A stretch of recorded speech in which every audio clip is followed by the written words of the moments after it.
반갑습니다. 오늘 저녁에도 우리 또 하나님께서 우리 오늘 예배를 사모해서 나오신 모든 분들 주님의 은혜와 또 사랑으로 충만하게 채우시는 그런 복된 저녁 되시길 주님의 이름으로 축복합니다.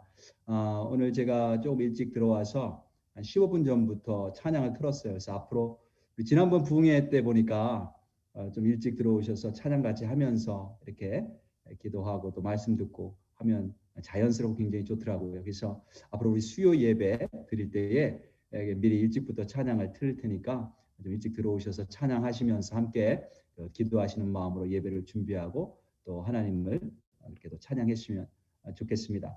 자, 우리 함께 오늘 말씀 나누실 텐데 다니엘서 2장 말씀입니다. 다니엘서 2장 우리 14절부터 우리 19절까지 원래 2장 전체 말씀을 함께 읽어야 되는데 굉장히 길어요. 그래서 말씀 나누면서 같이 함께 읽도록 하고 우선 2장 14절부터 19절까지만 우리 먼저 함께 말씀을 읽도록 하겠습니다. 다니엘서 2장 14절부터 우리 19절까지 말씀입니다. 구약 제 성경은 1232페이지입니다. 우리 함께 한 목소리로 읽어보도록 하겠습니다. 14절부터 그때 왕이 근위대장 아리옥이 바벨론 지혜자들을 죽이러 나가매 다니엘이 명철하고 슬기로운 말로 왕의 근위대장 아리옥에게 물어 이르되 왕의 명령이 어찌 그리 급하냐 하니 아리옥이 그 일을 다니엘에게 알림해 다니엘이 들어가서 왕께 구하기를 시간을 주시면 왕에게 그 해석을 알려드리리이다 하니라.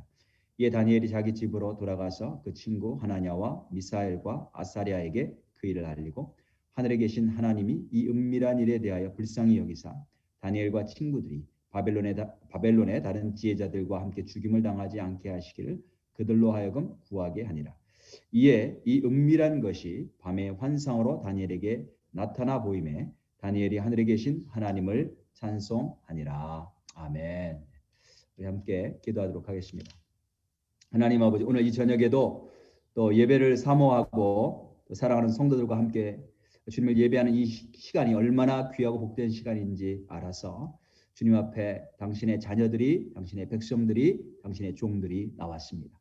이 시간을 하나님께서 함께해 주시고 또 우리 각 사람에게 필요한 것들로, 신령한 것들로 하나님 이 땅에 살아갈 때에 정말 하나님과 동행하는 데 필요한 것들로 채워주시기를 원합니다. 특별히 말씀을 깨닫는 은혜와 역사가 있게 도와주시고 부족한 종 세우셨는데 입술을 주장하셔서 성령께서 친히 말씀하시는 시간 되게 도와주옵소서. 예수님의 이름으로 기도드렸습니다. 아멘. 오늘 다니엘서 2장은 꿈에 대한 얘기예요. 꿈. 바벨론의 느부갓네살 왕이 꿈을 꾼 사건입니다. 성경에는 하나님께서 꿈을 통해서 하나님의 뜻을 알려주신 그런 기록들이 종종 이곳저곳에서 나옵니다. 여러분들이 기억나시는 꿈에 대한 이야기들이 어떤 이야기들이 있으세요? 먼저 요셉 이야기 기억나시죠? 해와 달과 10개의 별들이, 하늘의 별들이 요셉에게 절하죠. 그래서 이제 그걸 통해서 나중에 그 꿈대로 이 요셉이 애굽의 이집트의 총리가 됩니다. 그래서 이 이야기를 통해서 하나님께서 뭘 말씀하시려고 하시냐면 하나님께서 우리에게 비전을 주시고 그리고 하나님이 주신 비전은 반드시 성취된다. 이런 교훈을 우리가 얻을 수 있을 거예요. 그 다음에 아기 예수님을 찾아서 경배한 동방 박사들이 있죠. 근데 이제 꿈에 헤롯에게로 돌아가지 말라. 그런 지시하심을 받고 왔던 길이 아닌 다른 길로 돌아서 갑니다. 그래서 이제 이런 본문, 그러니까 꿈이 어떤 역할을 하냐면 하나님께서 우리를 인도하시는데 어떤 때는 별로도 인도하셨어요. 동방 박사. 근데 돌아갈 때는 꿈으로 또 인도하시죠. 그래서 여러 가지 다양한 방법으로 인도를 하시는데 우리는 순종해야 된다. 이거죠. 순종해야 된다. 하나님이 어떤 방법으로 말씀하시든 우리는 순종해야 된다. 그래서 이제 성경에 보면 이렇게 꿈을 통해서 하나님이 당신의 뜻을 알려주시는 장면들이 종종 있으니까 요즘도 자꾸 이제 꿈 이야기를 하시는 분들이 간혹 있으세요. 그래서 이제 꿈꾼 거 자꾸 나누고 이게 어떤 신령한 어떤 영적인 의미가 있을까?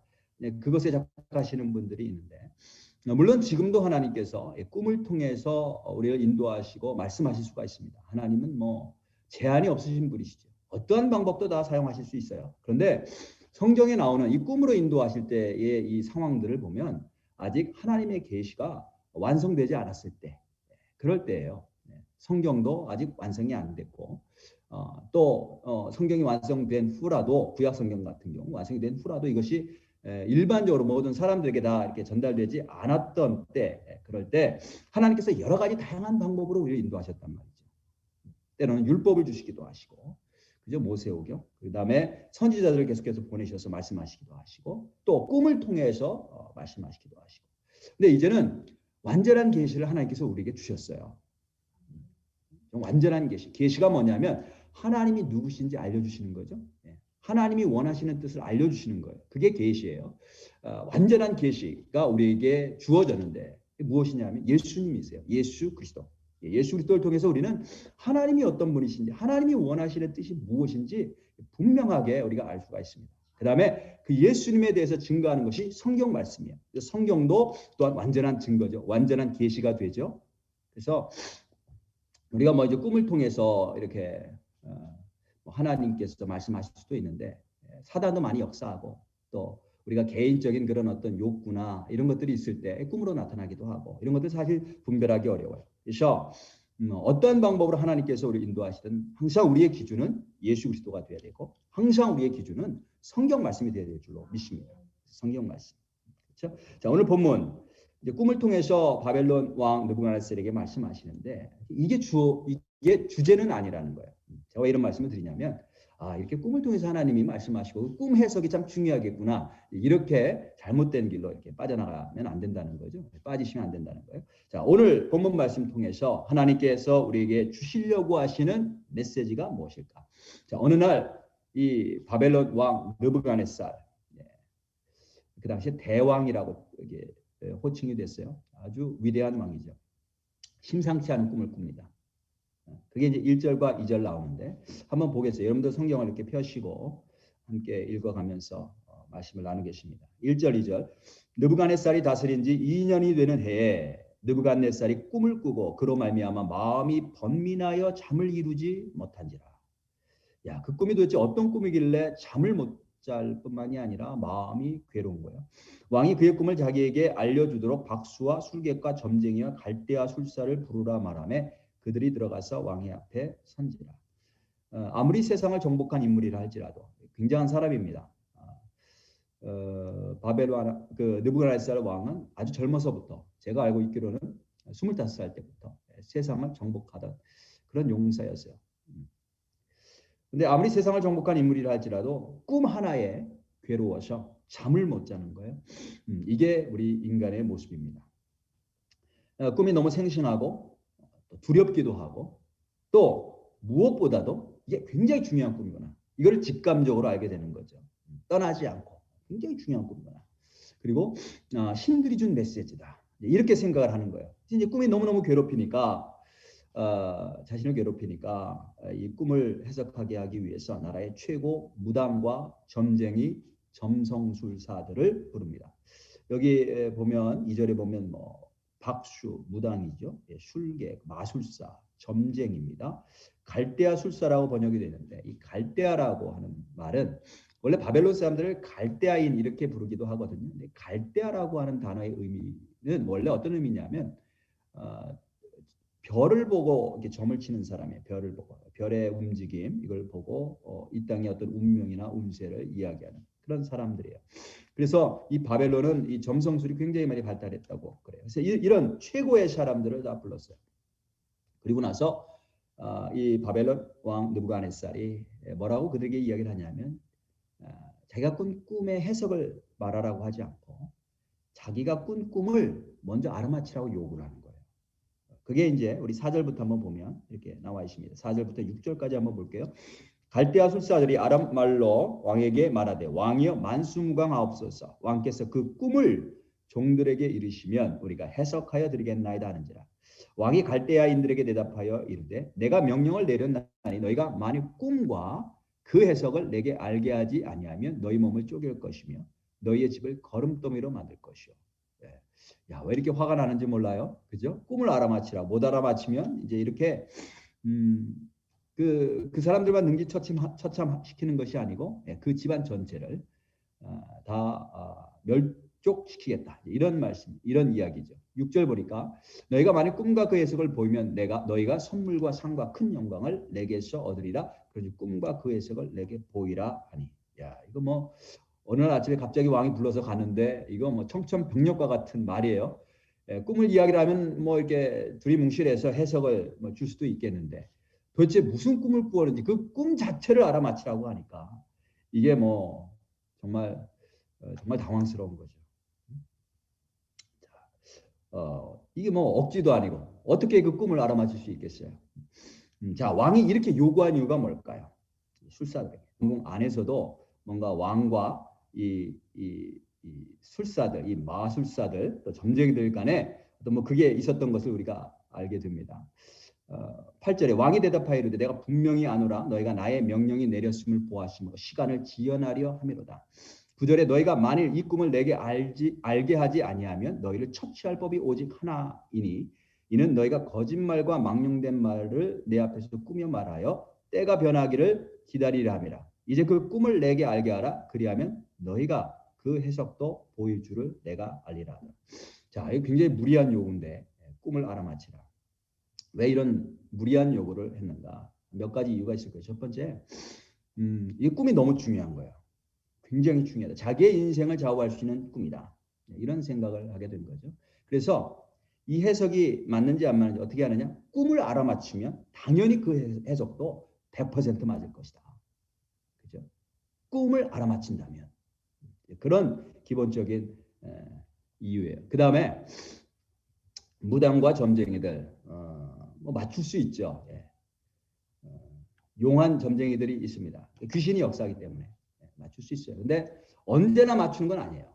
하나님께서 제한하시죠. 귀신의 역사, 귀신의 활동도 지금은 어느 정도 허락을 하시지만 제한을 하신단 말이에요. 그래서 뭐 미래에 대해서 이야기할 때 보면 거의 반타작이라고 해요. 반타작. 누가 대통령 될 거냐? 저도 반은 맞출 수 있어요. 트럼프 아니면 또 한 사람 누구예요? 또 한 사람 있잖아요. 생각도 안 나네. 어쨌든 둘 중에 하나. 반타작. 미래는 하나님 손에 달려있기 때문에 그래요. 하나님 손에.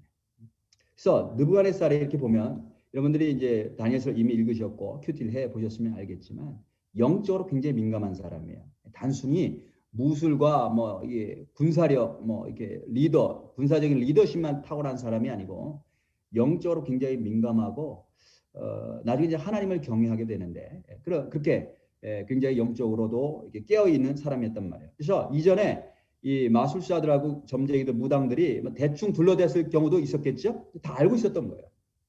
다 알고 있었는데 아직 자기가 나이가 젊으니까 나이가 젊고 하니까 그냥 내버려뒀던 거죠.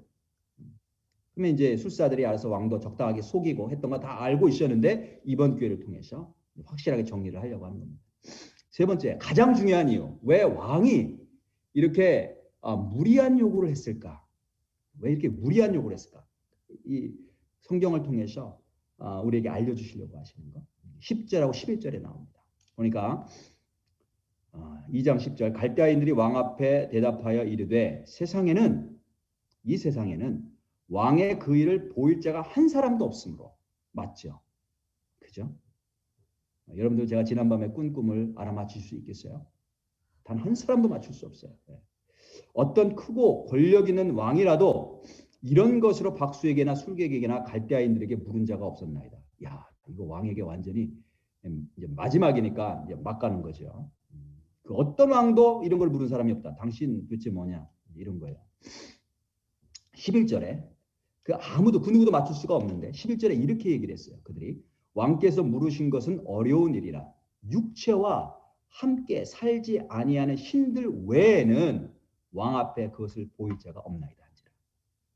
사람으로서는 절대로 맞출 수 없는 거예요. 오직 누구만 맞출 수 있어요? 하나님만 알 수 있는 거예요. 하나님만. 근데 그 하나님에 대해서 이 무당하고 점쟁이들이, 이 갈대아 사람들이 모르고 있었던 게 있는데, 이게 뭐냐면 이 하나님은, 이 신들은 육체와 함께 살지 않는다 이렇게 얘기하죠. 근데 우리가 믿는 하나님은 우리와 함께 하세요. 네, 육체 속에 거하세요. 지금 이 본문 안에서 그 누구도 이 땅에서는 알아맞힐 사람이 없다고 했는데 누가 맞춰요? 다니엘이 맞춰요. 왜 다니엘이 맞추는가 하면 이게 하나님이 하셨다는 거거든요. 다니엘이 맞춘 게 아니라 하나님이 하셨는데 하나님이 다니엘 안에 거하심으로 다니엘을 통해서 알려주셨다는 거예요. 그래서 왜 이 느부갓네살 왕이 이렇게 점쟁이들에게 무리한 요구를 하느냐? 하나님께서 주시는 마음인데 다니엘을 통해서 하나님이 어떤 분이신지 그것을 증거하시기 위해서 이런 요구를 하게 하시는 거예요. 그리고 다니엘을 통해서 하나님께서 그 꿈과 해석을 주십니다. 그래서 다니엘을 보면 뭐냐면 오직 하나님만 하실 수 있는 일을 한 거예요. 그죠? 사람이 할 수 있는 게 아니라는 거죠. 그 어떻게 하나님만 하실 수 있는 일을 할 수 있었느냐? 하나님의 영이 그와 함께 하셨다는 거예요. 여러분들 되게 하나님만 하실 수 있는 일들 여러분들 혹시 경험해 보신 적 있으세요? 이거 내가 한 게 아닌데, 응? 이거 하나님이 역사하신 거야. 네? 그죠? 누구의 마음을 움직였다든가, 내가 도저히 할 수 없는 일인데 하나님이 이 일을 하게 하셨다든가, 이런 것들이 있잖아요. 응? 그래서 우리가 성령이 충만하면, 하나님의 영이 충만하면 오직 하나님만 하실 수 있는 일을 우리가 할 수 있는 거예요. 예수님이 오셨을 때 모든 사람들이 다 놀랐어요.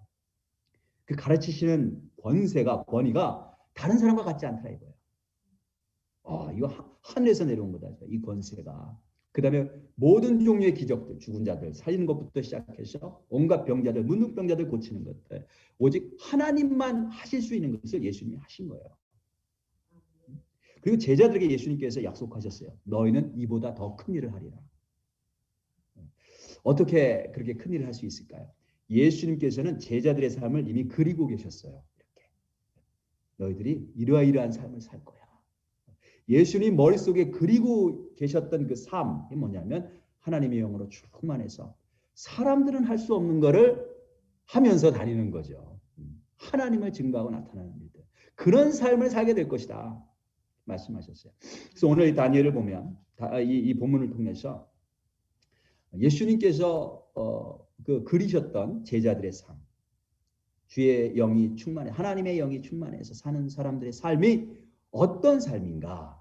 오늘 본문 말씀과 한번 연결해서 한번 이렇게 살펴보려고 합니다. 첫 번째, 하나님의 영으로 충만한 사람들 어떤 삶을 사는지. 첫 번째, 기도 우선의 삶을 삽니다. 기도 우선의 삶.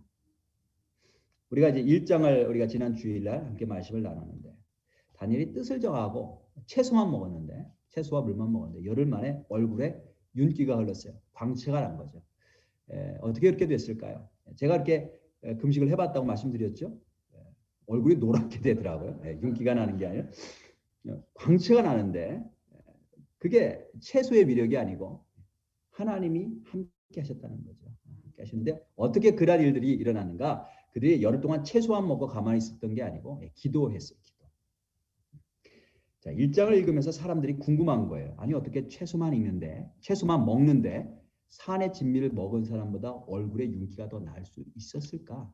그 비결이 뭘까? 그에 대한 답이 2장부터 나와요. 2장부터 쭉 나오죠. 보면 다니엘의 삶을 보면 다니엘이 굉장히 영성이 깊었던 사람인데 어떻게 그런 영성이 깊은 삶을 살았는가? 답은 기도였어요. 기도. 사자굴에 던져질 때도 기도하고 던져졌죠. 기도. 저는 제 머리를 절대로 믿지 않습니다. 내가 열심히 고민하고 생각하고 계획 세우고 빈틈없이 뭐 일을 추진한다고 반드시 잘못된 길로 갑니다. 틀림없어요.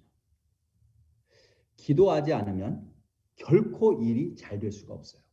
처음에는 내가 원하는 대로 되어가는 것처럼 보일지 모르지만 그 마지막은 결국은 결코 좋지 않아요. 근데 아무것도 하지 않아도 기도만 하면 하나님이 역사하세요. 우리가 끝이 항상 중요하잖아요. 그 끝을 하나님만이 아신단 말이죠. 그래서 하나님께서 인도하시도록 맡기고 구하는 것이 기도예요.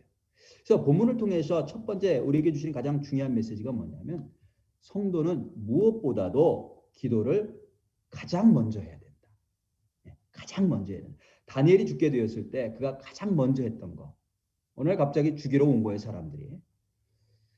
꿈을 못 맞추니까 느부갓네살 왕이 이 바벨론 전역에 있는 모든 점쟁이들, 무당들, 모든 지혜자들 다 죽이라 명령해서 군대가 죽이러 왔어요.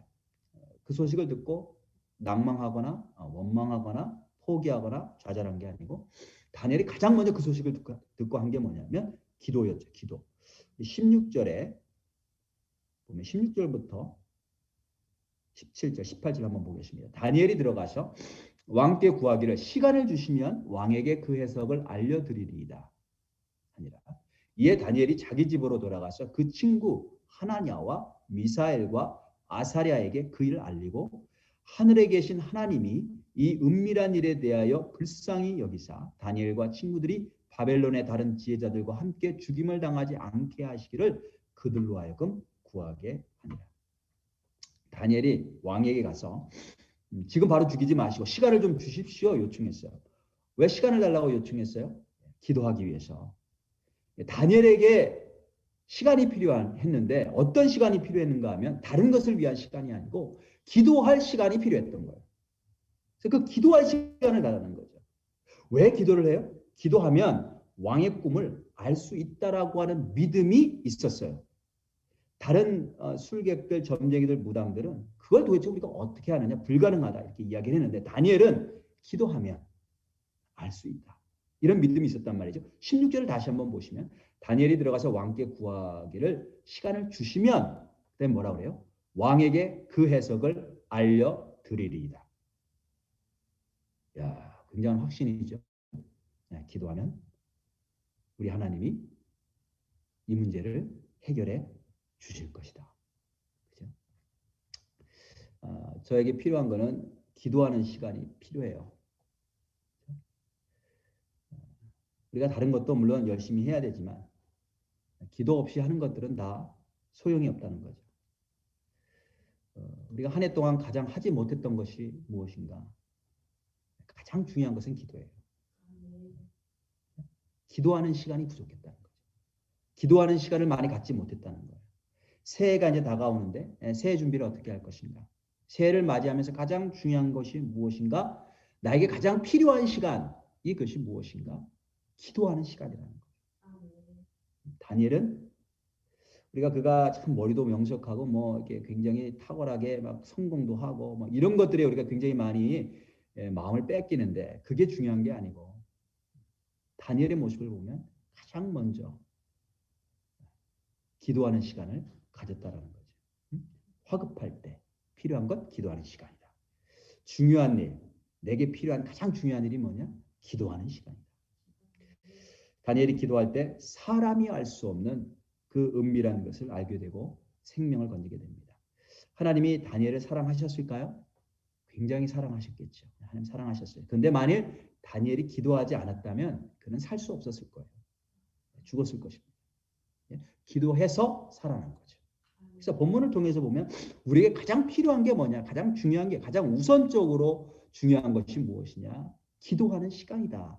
라고 하는 것이 본문을 통해서 우리에게 주시는 첫 번째 교훈이라는 거예요.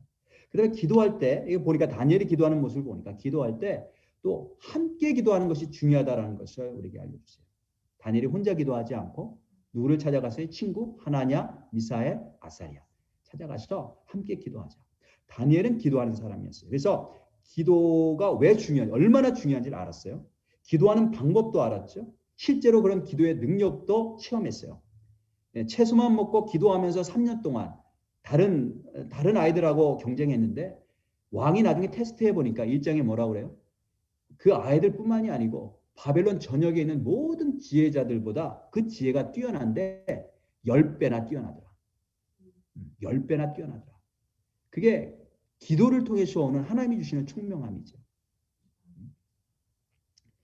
그런데 이 기도에 대해서 참 체험도 많이 하고 기도의 방법 이런 거 다 알고 있었는데 함께 기도하는 것이 얼마나 중요한지를 다니엘이 그걸 알고 있었다는 거예요. 그래서 이 중요한 순간, 이 중요한 문제를 놓고 친구들에게 찾아가서 우리가 함께 하나님께 긍휼하심을 구하자. 함께 구하자. 그렇게 했을 때 하나님이 은밀한 것을 다니엘에게 보여주십니다. 이게 이제 19절이죠. 이에 은밀한 것이 밤에 환상으로 다니엘에게 나타나 보임에 다니엘이 하늘에 계신 하나님을 찬송하니라. 함께 기도했을 때 하나님이 역사하셨다는 것을 보여주고 있어요. 저희 어머님이 이제 사고로 이제 돌아가시게 되었을 때 의사들이 다 죽는다고 했어요. 다 돌아가신다고. 그때 이제 제가 어렸을 때 제 동생들과 세 남매가 한 게 뭐냐면 매일 합심기도 같이 기도하는 거였어요. 2시간마다 겨울방학 내내 기도 예배드리면서 2시간마다 기도하고 어머님이 정상으로 돌아오시더라고요. 그것이 합심기도의 능력인 줄로 믿습니다. 함께 마음을 다해서 기도할 때 죽을 사람이 사는 거죠. 교회에 기도의 불이 꺼지지 말아야 됩니다. 여러분 정말 교회를 사랑하신다면 함께 기도하실 수 있기를 바랍니다. 저는 참 기도가 중요한데 저는 이제 제가 먼저 기도해야 된다고 생각하는 사람이에요. 내가 기도하지 않는데 누가 기도하기를 기대하겠는가? 누구에게 기도하라고 이야기하겠는가? 내가 먼저 기도하면 그러면 그 다음에 사람들이 같이 따라오겠지. 그런 생각을 갖고 있습니다. 그런데 동시에 우리가 함께 기도해야 돼요. 그게 성경적인 거예요. 내가 먼저 기도해야 되고 그 다음에 동시에 우리가 함께 기도하자고 서로 격려해야 될 줄로 믿습니다. 그러면 진짜로 역사가 일어납니다. 여러분들 요즘 목장 모임 하고 계신데 그죠? 이 줌으로 만나서 함께 삶공부도 하고 있는데 우리가 서로 삶을 나누잖아요. 그러면 서로의 삶, 서로의 상황도 잘 알아요. 우리가 그렇게 하는 이유가 뭐냐면 서로를 위해서 기도하라고 이렇게 나누는 거예요. 상대방이 지금 이렇게 살고 있구나 궁금해서 그 호기심 많은 분들이 계시잖아요. 그런 궁금증 채우려고 삶을 나누는 게 아니고 서로의 삶을 잘 알아서 그것을 위해서 놓고 함께 기도해 주기 위해서. 목장에서 이걸 하지 않으면 내 삶의 문제를 두고 구체적으로 함께 기도해 줄 사람이 없어요. 우리가 이제 큐티도 하고 성경 통독도 하고 풍요로운 삶, 삶공부도 하고 하는데 이게 다 기도로 연결돼야 됩니다. 이번 주에 우리 풍요로운 삶 주제가 무엇이냐면 사탄을 이기는 법이에요. 사탄을 이기는 법. 그래서 하나님께서 사탄을 이기도록 전신갑주를 주셨다. 그게 무슨 의미인가를 배우는데 이것도 결국은 기도 없이는 그게 안 된다는 거예요. 기도를 하면서 전신갑주를 사용해야 될 줄로 믿습니다. 오늘 본문을 보니까 다니엘과 그 세 친구 합심해서 기도했더니 다 죽어야 되는데 그 죽을 위기를 극복하고 그뿐만이 아니고 극복할 뿐만이 아니고 오히려 그들이 그 나라에서 잘 되는 그런 놀라운 은혜와 영광을 입게 되는 모습을 봅니다. 그래서 성령으로 충만한 사람들 하나님과 함께합니다. 생명 구원의 삶.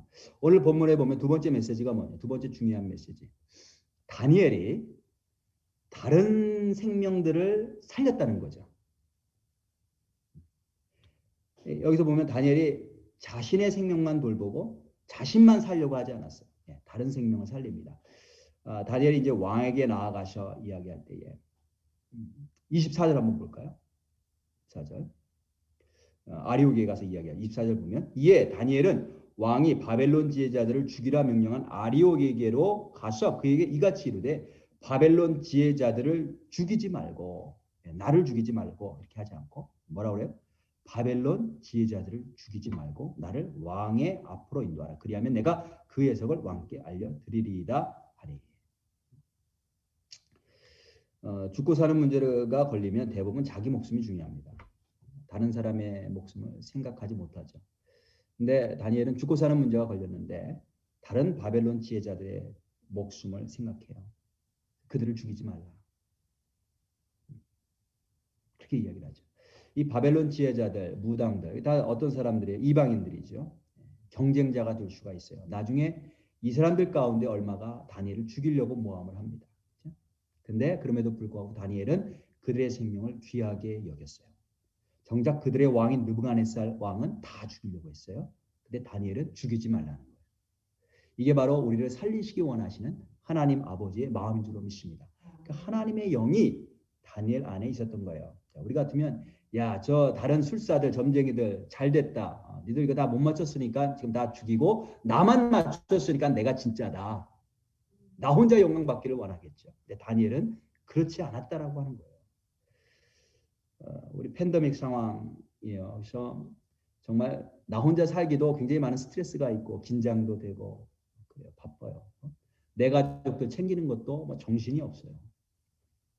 근데 우리 교회 이렇게 보면 정말 이런 상황 가운데서도 다른 우리 성도들, 교우들을 생각하고 돌보시는 분들이 굉장히 많이 있어요. 참 하나님께 너무너무 감사합니다. 그게 바로 하나님의 영이 우리 가운데 함께하고 계시다라고 하는 증거라고 저는 믿습니다. 자, 여기서 보면 우리가 육적인 삶도 그렇게 우리가 함께 돌보지만 더 중요한 것은 뭐냐면 영적인 생명, 영혼을 구원하는 것이 더 중요하다.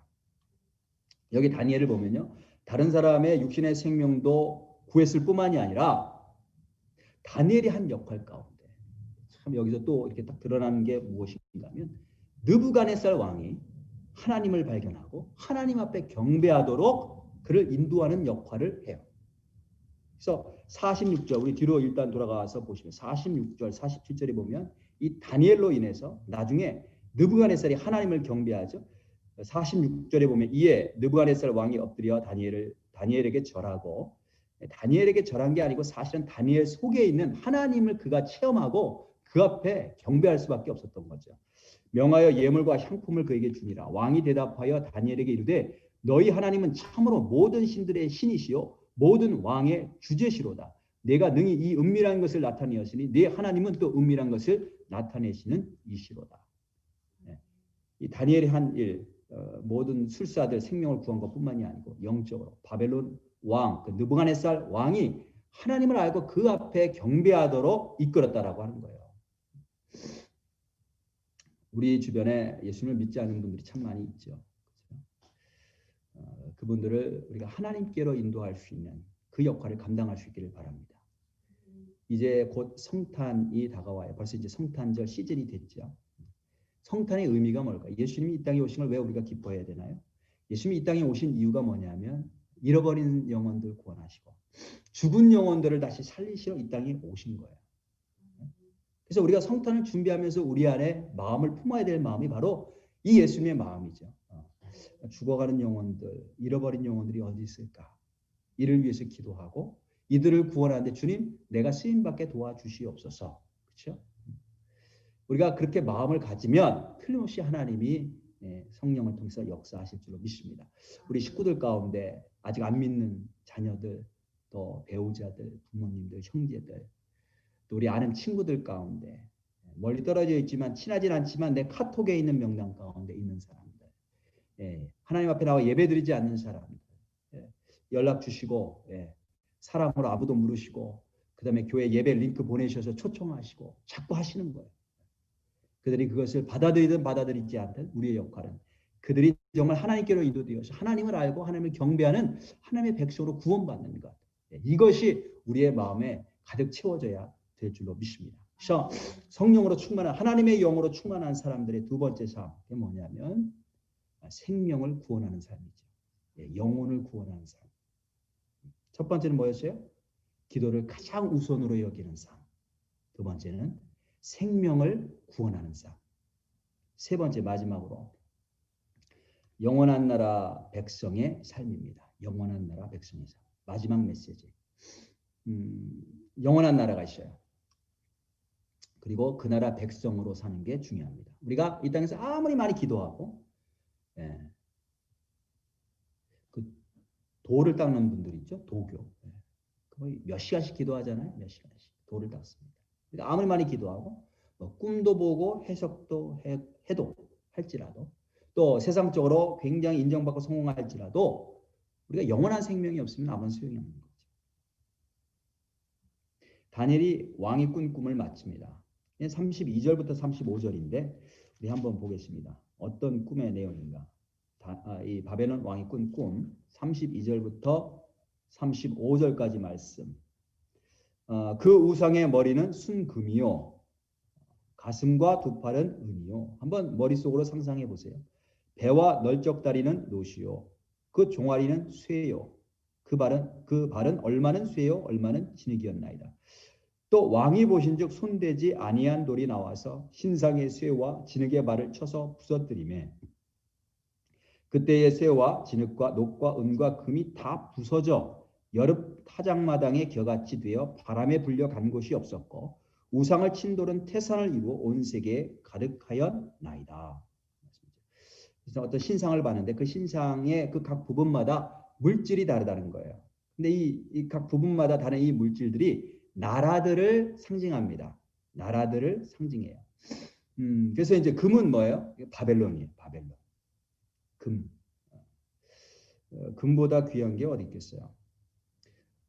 우리는 뭐 바벨론 그러면 잘 모르지만 이 당시에 이 바벨론이라고 하는 이 제국, 이 느부갓네살 왕이 얼마나 위대하고 탁월한 존재였는지를 오늘 요 본문을 통해서 우리가 알 수 있는데 금이라는 거죠. 금, 머리. 그다음에 은은 메데, 페르시아. 성경에는 바사라고 되어 있습니다. 그게 이제 가심하고 양파라고. 그렇죠? 그다음에 놋, 배죠, 배. 배와 너적다리 놋. 놋은 그리스의 헬라. 알렉산더 아시죠? 알렉산더 대왕을 말하는 거예요. 그 다음에 철. 정강이가 철인데 철은 로마 제국이에요. 로마 제국. 그 다음에 그 밑에 발은 그 철과 흙이 막 섞였다고 하는데 로마 제국 이후에 나라들이 서로 나뉘어서 막 이렇게 섞이고 하는 것들을 이제 말하고 있어요. 그래서 머리가 이제 금인데 이 바벨론, 느부갓네살 대단한 거죠. 또 우리가 잘 아는 알렉산더, 또 로마 제국 굉장히 대단하죠. 근데 여기 보면 맨 마지막이 뭐냐면 흙과 철이 섞여 있다는 거예요. 이걸 보면서 이게 이제 마지막입니다. 마지막. 이게 로마 제국 이후에 모든 전 세계의 나라들, 모든 역사를 하나로 이렇게 요약해서 말씀해주고 있는데 철과 흙이 서로 섞여 있다. 딱 지금의 상태예요. 딱 지금의 상태. 우리 한국도 가보면 이 동남아 사람들이 굉장히 많이 들어왔다고 그래요. 그래서 뭐 10명 중에 1명이라나 결혼한 사람들 가운데 요즘. 미국도 전 세계 사람들이 다 섞여 있어요. 전 세계. 온갖 종류 다 섞여 있어요. 그러니까 딱 이 지금 이 신상을 보면 맨 마지막 발 그 이유는 없습니다. 그게 다 섞여 있는 건데 지금의 역사, 지금의 세계를 그대로 이야기를 해주고 있어요. 그러니까 우리가 지금 이 세상을 살고 있는데 이게 지금 이 역사의 마지막 끝자락임에 틀림이 없구나. 이거를 벌써 이게 지금 벌써 몇 년 전이에요. 2600년 전에 느부갓네살 꿈을 통해서 하나님께서 보여주신 거죠. 근데 그 다음에 그걸로 끝나는 게 아니고 그 다음에 사람의 손으로 다듬지 않은 돌이 갑자기 떠오르더니 이 신상을 가서 부딪혀서 박살을 내는데 산산조각이 나서 마치 겨처럼 다 흩어져 가 버리더라. 여기 사람의 손으로 다듬지 않은 돌은 세상에 속한 나라가 아니라 하나님 나라죠. 예수 그리스도를 통해서 이 땅에 임한 하나님의 나라. 그래서 그 돌이 모든 형상을 다 부수는 것처럼 세상 나라는 다 무너질 것이고 하나님의 나라만이 영원히 세워질 것이라고 하는 것을 말씀해주고 있어요. 이 꿈이 앞으로 일어날 미래를 예언하는 거죠. 바벨론 왕 느부갓네살의 입장에서 보면 아직 페르시아나 아직 그리스 뭐 알렉산더나 로마 제국이 세워지기 전이에요. 그런데 이거 벌써 알게 됐다는 거죠. 그러면 금이 얼마나 귀해요. 우리가 얼마나 금을 소중하게 여겨요. 철이 얼마나 강해. 이 철이 로마를 상징하는데 로마가 이런 생각을 가지고 있었어요. 팍스 로마나. 그래서 세계를 정복하고 세계를 정복하는 것으로 끝나는 게 아니고 이게 잠잠해야 될 거 아니에요. 그죠? 막 여기저기서 폭동이 일어나면 안 돼요. 잠잠하게 해야 되거든. 그러니까 넓은 땅을 세계를 다 정복한 다음에 그 다음에 잠잠하게 완전히 제압해서 평화롭게 이거를 정복해야 되는데 세계 평화를 유지할 수 있는 방법이 뭐냐? 로마 사람들 머리에서 나왔는데 군사력이라는 거예요. 군사력. 그래서 로마에서는 이 군사력, 군사술, 전쟁, 전술 이런 것들이 굉장히 발달됐습니다. 그래서 평화를 유지할 수 있는 방법이 뭐냐? 군사력이다. 이게 로마에서 나온 사고인데 이게 지금 모든 각 나라가 이 사고를 가지고 군사력을 증강하고 있잖아요. 트럼프 대통령도 이 사고를 가지고 있습니다. 미국이 가장 강력한 나라가 될 수 있는 방법이 뭐냐? 군사력을 증강하는 것이다. 그래서 이제 예전에는 뭐 칼, 창, 화살 이런 것만 쓰다가 이제 대량으로 사람을 죽일 수 있는 무기들을 개발하기 시작했잖아요. 군사력이 있어야 평화를 유지할 수 있다. 그래서 막 폭탄도 뭐 핵폭탄 그렇죠? 이런 것들. 그런데 예수님이 오심으로 이 땅의 모든 나를 아무리 귀한 것이라 할지라도 아무리 강력한 것이라 할지라도 주님 나라 앞에서는 아무것도 아니고 다 깨어진다는 거죠. 예수님께서 오심으로 하나님의 나라가 임하고 마지막에 하나님의 나라가 완성될 때에는 세상같이 세상의 모든 체계들은 그냥 겨처럼 다 날아가고 아무것도 되지 않고 다 사라질 것이다. 하나님의 나라만 영원할 것이다. 이렇게 말씀하고 있습니다. 그렇기 때문에 이 마지막 교훈이 뭐냐? 우리는 이 땅에 살 때에 정말 뭘 붙잡고 살아야 될지를 정말 잘 알아야 된다. 라는 거죠. 그죠? 마지막 날 다 사라질 것도 그거 붙잡고 살면 그걸 붙잡고 있으면요. 나도 똑같이 사라지는 거예요. 지옥 가는 사람이 어떤 사람이 지옥을 가냐면 이제 지옥에 이제 다 던져지는데 지옥에 던져질 것들을 붙잡고 산단 말이죠. 그거 던져지는데 그거 끝까지 안 나. 그래서 같이 던져지는 거예요. 그래서 우리가 영원한 가치, 하나님 나라에서 영원할 것들을 붙잡고 살아야 되는데 그것들을 준비하며 살아야 되는데 그것이 지혜로운 사는 길인데 어떻게 하는 것이 영원한 가치를 붙잡고 사는 것인가? 먼저 예수님 영접해야 됩니다. 예수님 영접해야 영원한 생명이 우리 안에 있죠. 그리고 그분의 영의 인도함을 받아 순종하면서 따라가야 되죠. 그리고 하나님께서 우리에게 이 땅에 주신 많은 것들이 있는데 그런 것들을 하나님을 증거하는 데 사용해야 돼요. 여기 보면 27절 한번 28절 볼까요? 다니엘은 하나님을 증거하는데 매 순간마다 그 순간을 그 기회를 하나님을 증거하는데 사용했어요. 27절 28절 보면 다니엘이 왕 앞에 대답하여 이르되 왕이 물으신 바 은밀한 것은 지혜자나 술객이나 박수나 점쟁이가 능히 왕께 보일 수 없으되 오직 은밀한 것을 나타내실 이는 하늘에 계신 하나님이시라. 하나님을 증거해요. 그가 느부갓네살 왕에게 후일에 될 일을 알게 하셨나이다. 45절도 보세요. 45절 보면 손대지 아니한 돌이 산에서 나와서 쇠와 녹과 진흙과 은과 금을 부서뜨린 것을 왕께서 보신 것은 크신 하나님이 장래일을 왕께 알게 하신 것이라 이 꿈은 참되고 이 해석은 확신합니다. 그러니까 다니엘은 자기가 가지고 있는 모든 지혜, 하나님께서 주신 모든 기회들 사용해서 하나님을 증거하는 데 사용했다. 저희 여러분들의 삶이 무엇을 하든지 간에 하나님을 나타내고 증거하는데 귀하게 쓰임받는 복된 그런 삶이 되시기를 주님의 이름으로 축복합니다. 다니엘은 하나님의 영, 성령이 충만했던 사람이에요. 그의 삶을 보니까 기도를 가장 우선으로 여겼다.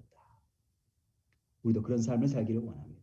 그래서 기도할 때 이게 의무나 어떤 힘든 노동이 아니고 정말 주님과 교제하는 기쁨과 평안이 있는 그런 즐거운 주님과의 교제가 되기를 바라요. 그 다음에 영혼을 살리는 삶이었어요. 어떤 사람을 만나든지 그 영혼을 구원해야 되겠 텐데 저 영혼이 영원한 생명을 얻었는가 못 얻는가. 나를 통해서 하나님 역사하시기를 이렇게 간구하시기를 바랍니다. 마지막으로 이 땅에 사라질 것들을 붙잡고 사는 것이 아니고 영원한 하나님의 나라. 마지막에 이 모든 것들 다 불에 녹아 없어질 거야.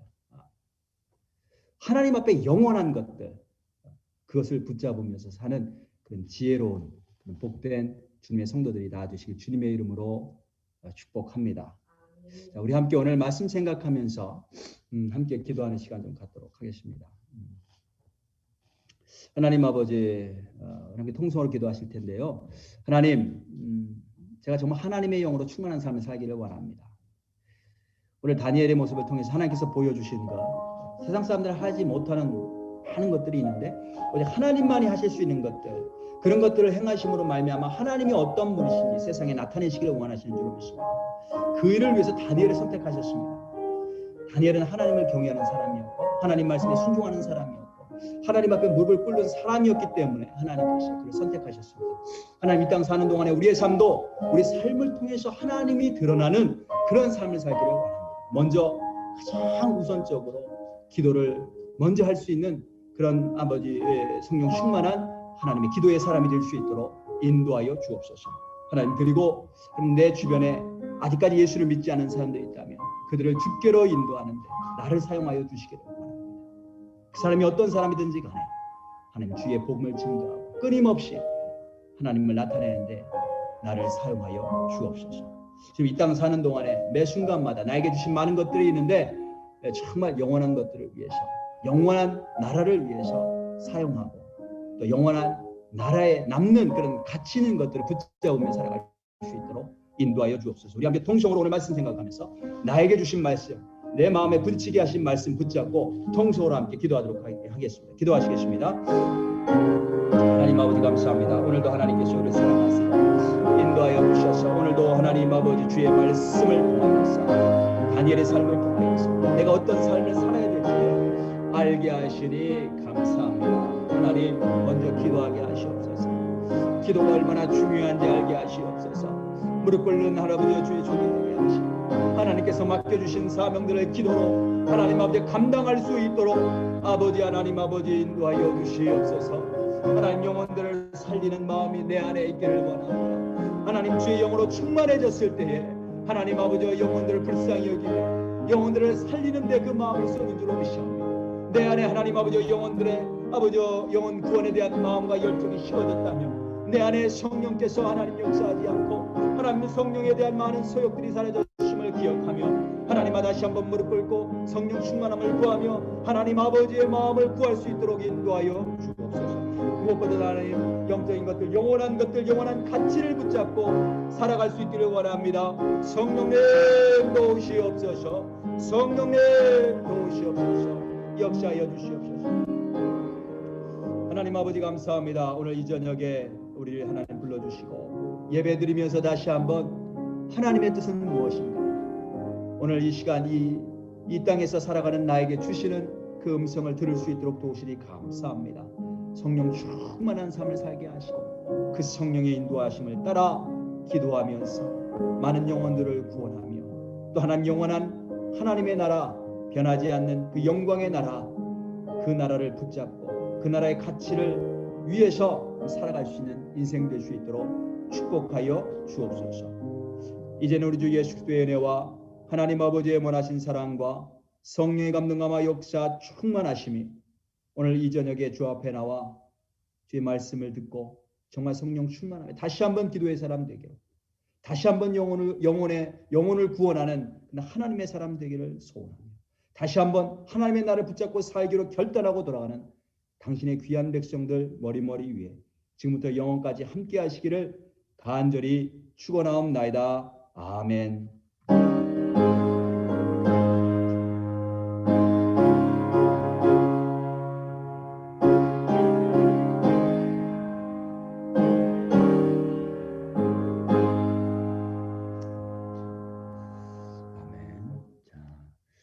우리 예배 마쳤습니다.